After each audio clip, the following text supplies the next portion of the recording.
Hello everyone, welcome back. ඉතින් මම අදත් ඔයාලට රීඩින් එකක් අරන් ඇවිල්ලා තිනවා. ඉතින් අද දවසේ රීඩින් එකෙන් මම බලලා තියෙන්නේ ඔයාලට මේ වෙලාවේ angels ලගෙන් නැත්නම් spirit guides ලගෙන් ආදරය ගැන තියෙන message එක මොකක්ද කියලා. ඉතින් මේ රීඩින් එකෙන් මම දකිනවා ඔයාගේ චිට් එකේ කාරු හරි වැදගත් පුද්ගලයෙක් ඉන්නවා. ඔයාගේ පාර්ට්නර් වෙන්න පුළුවන්, ක්‍රෂ් එක වෙන්න පුළුවන්, එක්ස් වෙන්න පුළුවන්, ඕන කෙනෙක් වෙන්න පුළුවන්. ඉතින් මේ පුද්ගලයාව ඔයාට පොඩ්ඩක් තේරුම් ගන්න බැහැ වගේ වර්තමානයේ දැනෙන්න පුළුවන්. එයාට අවශ්‍ය මොනවද?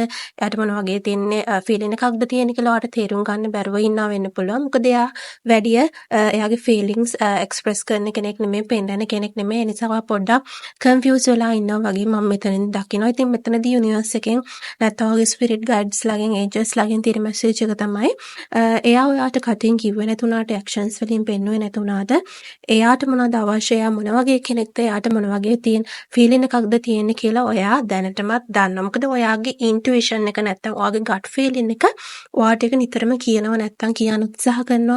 සමහරක් විට ඒන්ජල්ස්ලා මැසේජස් දෙන්න උත්සාහ කරනවා. ඔයාට හීලින් ඩ්‍රීම්ස් වලින් පෙන්වන්න උත්සාහ කරනවා. ඉතින් සමහරක් අවස්ථාවලදී ඔයාට අනිත් කෙනාගෙන් මැසේජ් එකක් ලැබුණ නැති වුණාට, එයාට අවශ්‍ය මොනවද කියලා එයා කිව්වේ නැතුණාට ඇතුළාන්තයෙන් ඉන්ටර්නලි ඔයා දැනටමත් දන්නවා එයා මොන වගේ කෙනෙක්ද, එයාට මොන වගේ දෙයක්ද අවශ්‍ය කරන්නේ ඔයාගෙන් කියලා. ඉතින් මේ වෙලාවේ ඔයාට තියෙන මැසේජ් එක තමයි ඔයාගේ හිතට දැනෙන දේ නැත්නම් ඔයාගේ ගට් ෆීලින් එක කියන දේ මේ වෙලාවේ විශ්වාස කරන්න ඕනේ. මොකද ඒක තමයි හරිම උත්තරේ ඔයාට මේ වෙලාවේ ලැබෙන්න ඕනේ. ඉතින් ඔයාගේ හිත මොන හරි දෙයක් කියනවා නම් ස්පෙસિෆික් පුද්ගලයෙක් සම්බන්ධයෙන් මෙයා මේ වගේ කෙනෙක්, මෙයාට මේ වගේ ෆීලින් එකක් තියෙන්නේ, මේ වගේ දෙයක් තමයි ඔයාගෙන් බලාපොරොත්තු වෙන්නේ කියලා ඒක ඔයාගේ හිත කියනවා නම් ඒක විශ්වාස කරන්න.